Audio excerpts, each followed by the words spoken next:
Hello everyone. Sweet ಅಂದರೆ ಯಾರಿಗೆ ತಾನೇ ಇಷ್ಟ ಆಗೋದಿಲ್ಲ, ಅದರಲ್ಲೂ ಧಾರವಾಡ ಪೇಡ ಅಂದರೆ ಯಾರಿಗೆ ತಾನೇ ಇಷ್ಟ ಆಗೋದಿಲ್ಲ ಅಲ್ವಾ? ತುಂಬಾ ಸಾಫ್ಟಾಗಿರುವಂತಹ ಧಾರವಾಡ ಪೇಡ, ಬಾಯಲ್ಲಿಟ್ಟರೆ ಕರಗುವಂತಹ ಧಾರವಾಡ ಪೇಡ ಯಾರಿಗೆ ತಾನೇ ಇಷ್ಟ ಆಗೋದಿಲ್ಲ?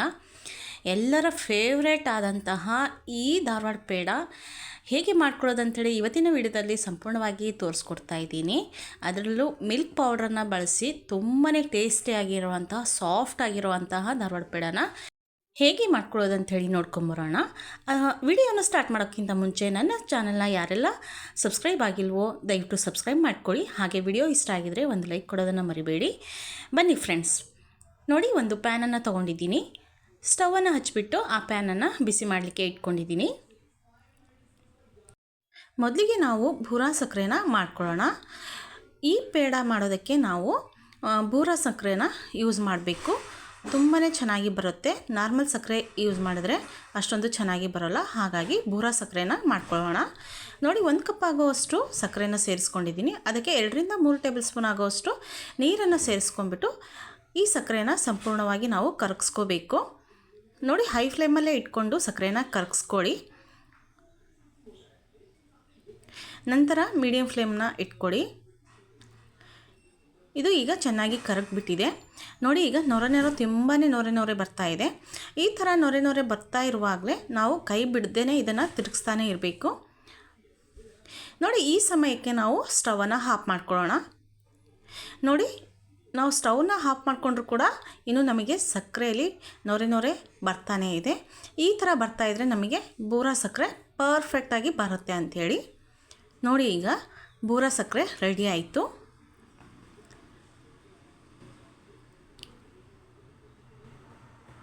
ನೋಡಿ, ಈಗ ಬೂರಾ ಸಕ್ಕರೆ ನಮಗೆ ಸಂಪೂರ್ಣವಾಗಿ ರೆಡಿಯಾಗಿದೆ. ಇದನ್ನು ಸ್ವಲ್ಪ ಈ ಥರ ತಿರುಗಿಸ್ತಾನೆ ಇರೋಣ, ಯಾಕಂದರೆ ಗಂಟುಗಳು ಆಗಿಬಿಡುತ್ತೆ, ದೊಡ್ಡ ದೊಡ್ಡ ಗಂಟುಗಳು ಕೂಡ ಆಗಿಬಿಡುತ್ತೆ. ಹಾಗಾಗಿ ಸ್ವಲ್ಪ ಕೈ ಆಡಿಸ್ತಾನೆ ಇರಬೇಕು. ನೋಡಿ, ಈಗ ಬೂರಾ ಸಕ್ಕರೆ ರೆಡಿ ಆಯಿತು. ಈಗ ಬೂರಾ ಸಕ್ಕರೆಯಲ್ಲಿ ನಮಗೆ ಸ್ವಲ್ಪ ದೊಡ್ಡ ದೊಡ್ಡ ಕಣಗಳು ಇರೋದ್ರಿಂದ ಇದನ್ನು ಸ್ವಲ್ಪ ನಾವು ಮಿಕ್ಸಿ ಮಾಡ್ಕೋಬೇಕು. ನೋಡಿ, ಒಂದು ಸಣ್ಣ ಮಿಕ್ಸಿ ಜಾರ್ನ ತೊಗೊಂಡಿದ್ದೀನಿ. ಅದಕ್ಕೆ ಈ ಬೂರಾ ಸಕ್ಕರೆನ ಸೇರಿಸ್ಕೊಳ್ತಾ ಇದ್ದೀನಿ. ಇದನ್ನು ಸ್ವಲ್ಪ ಪೌಡ್ರಾಗಿ ಮಾಡ್ಕೊಳ್ಳೋಣ. ನೋಡಿ, ಈಗ ಪೌಡ್ರು ಮಾಡ್ಕೊಂಬಂದಾಗಿದೆ. ಈಗ ಇದು ನಮಗೆ ಸ್ವಲ್ಪ ತರ್ತರಿಯಾಗಿರೋದ್ರಿಂದ ಇದನ್ನು ಜರಡಿ ಮಾಡ್ಕೋಬೇಕು. ನೋಡಿ, ಈಗ ಈ ಥರ ಬಂದಿದೆ. ಇದರಲ್ಲಿ ಇನ್ನೂ ಸ್ವಲ್ಪ ದೊಡ್ಡ ದೊಡ್ಡ ಗಂಟುಗಳು ಇರೋದ್ರಿಂದ ನಾನು ಮತ್ತೆ ಮಿಕ್ಸಿ ಮಾಡಿಕೊಂಡು ಇದನ್ನು ಮತ್ತೆ ಜರಡಿ ಮಾಡ್ಕೊಳ್ತಾ ಇದ್ದೀನಿ. ನೋಡಿ, ಈಗ ನಮಗೆ ಬೂರಾ ಸಕ್ಕರೆ ರೆಡಿಯಾಗಿದೆ. ಪೌಡ್ರಾಗಿರುವಂತಹ ಬೂರಾ ಸಕ್ಕರೆ ರೆಡಿಯಾಗಿದೆ. ಇದು ತರ್ತರಿಯಾಗಿ ರಂಗೋಲಿ ಇಟ್ಟಿರುತ್ತಲ್ಲ ಅದೇ ಥರ ಇರುತ್ತೆ. ಜಾಸ್ತಿ ಫೈನ್ ಪೌಡ್ರಾಗಿ ಮಾಡ್ಕೋಬಾರ್ದು, ಈ ಥರನೇ ಇರಬೇಕು. ಮತ್ತು ನಾನು ಒಂದು ಪ್ಯಾನನ್ನು ತೊಗೊಂಡಿದ್ದೀನಿ. ಅದನ್ನು ಈಗ ಸ್ಟವ್ ಮೇಲೆ ಇಟ್ಟು ಲೋ ಫ್ಲೇಮನ್ನು ಮಾಡಿಕೊಂಡು ನೋಡಿ, ಅದಕ್ಕೆ 2 ಬೌಲ್ ಆಗುವಷ್ಟು ಮಿಲ್ಕ್ ಪೌಡ್ರನ್ನು ಸೇರಿಸ್ಕೊಳ್ತಾ ಇದ್ದೀನಿ. ನೋಡಿ, ಉರಿ ಲೋ ಫ್ಲೇಮಲ್ಲೇ ಇರಬೇಕು, ಯಾಕಂದರೆ ಮಿಲ್ಕ್ ಪೌಡ್ರ್ ಆಗಿರೋದ್ರಿಂದ ಅತಿ ಬೇಗನೆ ಸೀದೋಗೋ ಸಾಧ್ಯತೆ ಇರುತ್ತೆ. ಹಾಗಾಗಿ ಇದನ್ನು ನಾವು ಲೋ ಫ್ಲೇಮಲ್ಲೇ ಇಟ್ಕೊಂಡು ಇದನ್ನು ಒಂದು 5 ರಿಂದ 10 ನಿಮಿಷ ಚೆನ್ನಾಗಿ ಬ್ರೌನ್ ಕಲರ್ ಬರೋವರೆಗೂ ಇದನ್ನು ನಾವು ಹುರ್ಕೋಬೇಕು. ಕೈ ಮಾತ್ರ ಬಿಡ್ದೇ ಇದನ್ನು ಹುರ್ಕೊಳ್ತಾನೆ ಇರಬೇಕು. ಚೆನ್ನಾಗಿ ಬ್ರೌನ್ ಕಲರ್ ಬರೋವರೆಗೂ ಇದನ್ನು ಹುರ್ಕೊಳ್ತಾನೆ ಇರಬೇಕು. ತುಂಬ ಬೇಗ ತಳ ಹತ್ಕೊಂಡ್ಬಿಡುತ್ತೆ, ಹಾಗಾಗಿ ಕೈ ಬಿಡಬಾರ್ದು. ನೋಡಿ, ಇದಕ್ಕೆ ಮಧ್ಯದಲ್ಲಿ 1 ಟೇಬಲ್ ಸ್ಪೂನ್ ಆಗೋಷ್ಟು ತುಪ್ಪನ ಸೇರಿಸ್ಕೊಳ್ತಾ ಇದ್ದೀನಿ.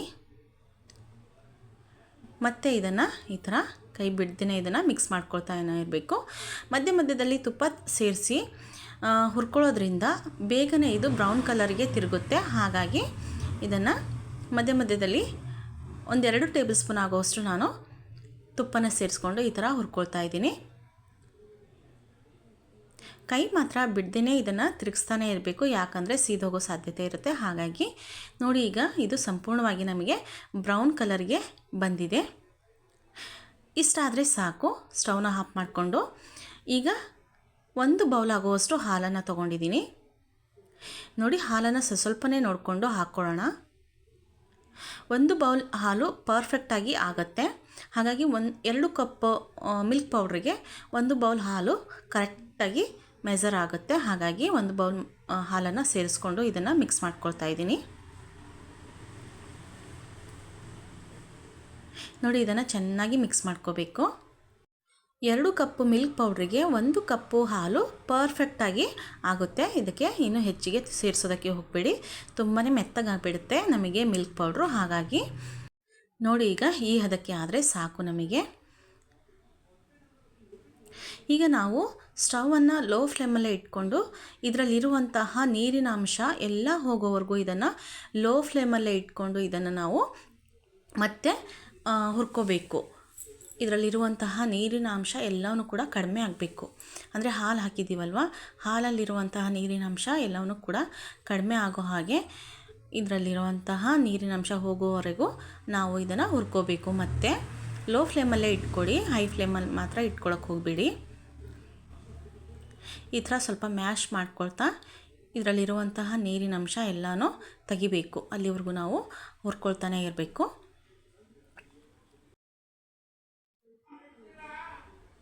ನೋಡಿ, ಇದರಲ್ಲಿರುವಂತಹ ಎಲ್ಲ ನೀರಿನ ಅಂಶ ಕಡಿಮೆ ಆಕ್ಕಂತ ಬರ್ತಾ ಇದೆ.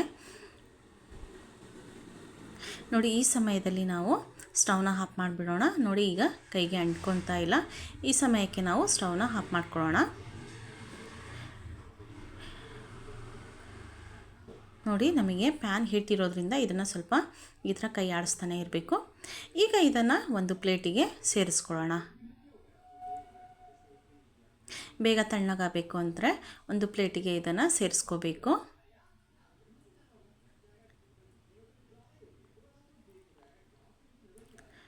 ನೋಡಿ, ಇದನ್ನು ಸ್ವಲ್ಪ ಈ ಥರ ಮಾಡ್ಕೋಬೇಕು, ಅಂದರೆ ಬೇಗ ತಣ್ಣಗಾಗುತ್ತೆ.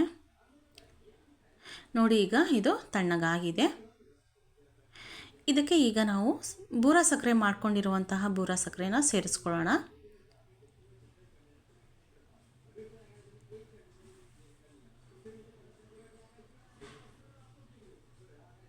ಇನ್ನೊಂದು ಸ್ವಲ್ಪ ಬೂರ ಸಕ್ಕರೆನ ಸೇರಿಸ್ಕೊಳ್ತಾ ಇದ್ದೀನಿ.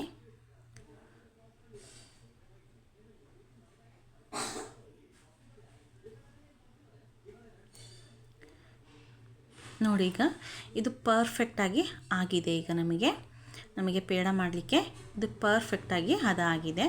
ಈಗ ನಾವು ಪೇಡನ ಮಾಡ್ಕೊಳ್ಳೋಣ. ನೋಡಿ, ಈ ಥರ ಪೇಡನ ಮಾಡ್ಕೊಳ್ತಾ ಇದ್ದೀನಿ ನಾನೀಗ. ಧಾರವಾಡ ಪೇಡ ಯಾವ ಥರ ಇರುತ್ತಲ್ಲ ಆ ಥರ ಶೇಪ್ನ ಕೊಟ್ಕೊಂಡು ಇದನ್ನು ಈಗ ನೋಡಿ ಈ ಥರ ಶೇಪ್ನ ಕೊಟ್ಕೊಳ್ತಾ ಇದ್ದೀನಿ. ಈಗ ಸ್ವಲ್ಪ ಬೂರ ಸಕ್ಕರೆನ ಉಳಿಸ್ಕೋಬೇಕಾಗತ್ತೆ. ಆ ಬೂರ ಸಕ್ಕರೆಯಲ್ಲಿ ಇದನ್ನು ನಾವು ಈ ಥರ ಹೊರಳಿಸ್ಕೋಬೇಕು. ನೋಡಿದ್ರಲ್ವಾ, ಈ ಥರ ಎಲ್ಲವನ್ನೂ ಕೂಡ ಮಾಡಿಕೊಂಡು ಈ ಥರನೇ ಮಾಡ್ಕೋಬೇಕು.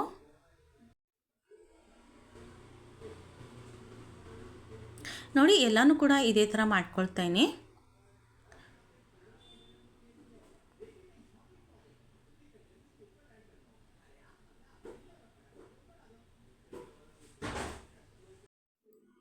ಒಂದು 3 ರಿಂದ 4 ನಿಮಗೆ ಮಾಡಿ ತೋರಿಸ್ತಾ ಇದ್ದೀನಿ ಯಾವ ಥರ ಮಾಡ್ಕೊಳ್ಳೋದು ಅಂಥೇಳಿ. ನೋಡಿ, ಈಗ ಒಂದು 3 ರಿಂದ 4 ಮಾಡ್ಕೊಂಡಿದ್ದೀನಿ. ಈ ಥರ ಬೂರ ಸಕ್ಕರೆಯಲ್ಲಿ ಹೊರಳಿಸ್ಬಿಟ್ರೆ ನಮಗೆ ಧಾರವಾಡ ಪೇಡ ರೆಡಿ ಆಯಿತು. ಎಲ್ಲನೂ ಕೂಡ ರೆಡಿ ಮಾಡ್ಕೊಂಡಾಗಿದೆ. ಈಗ ಒಂದು ಪ್ಲೇಟಿಗೆ ಸರ್ವ್ ಮಾಡ್ಕೊಳ್ತಾ ಇದ್ದೀನಿ. ನೋಡಿ, ಎಷ್ಟು ಚೆನ್ನಾಗಿ ಎಷ್ಟು ಪರ್ಫೆಕ್ಟಾಗಿ ಬಂದಿದೆ ಅಂಥೇಳಿ. ತುಂಬಾ ಟೇಸ್ಟಿಯಾಗಿರುತ್ತೆ. ಬಾಯಲ್ಲಿಟ್ಟರೆ ಕರಗುವಂತಹ ಧಾರವಾಡ ಪೇಡನ ನಾವು ಮನೆಯಲ್ಲೇ ಯಾವ ಥರ ರೆಡಿ ಮಾಡ್ಕೋಬೋದು ಅಂಥೇಳಿ ನೋಡಿದ್ರಲ್ಲ ಫ್ರೆಂಡ್ಸ್. ಈ ವಿಡಿಯೋ ಯಾರಿಗೆಲ್ಲ ಇಷ್ಟ ಆಗಿದೆಯೋ ದಯವಿಟ್ಟು ಒಂದು ಲೈಕ್ ಮಾಡೋದನ್ನು ಮರಿಬೇಡಿ. ಹಾಗೆ ನೀವು ಕೂಡ ಮನೆಯಲ್ಲಿ ಟ್ರೈ ಮಾಡಿ ಹೇಗೆ ಬಂತು ಅಂತೇಳಿ ನನಗೆ ಕಮೆಂಟಲ್ಲಿ ತಿಳಿಸಿ. ಹಾಗೆ ನಿಮ್ಮ ಫ್ರೆಂಡ್ಸ್ ಫ್ಯಾಮಿಲಿಗೂ ಕೂಡ ಶೇರ್ ಮಾಡಿ. Thank you for watching.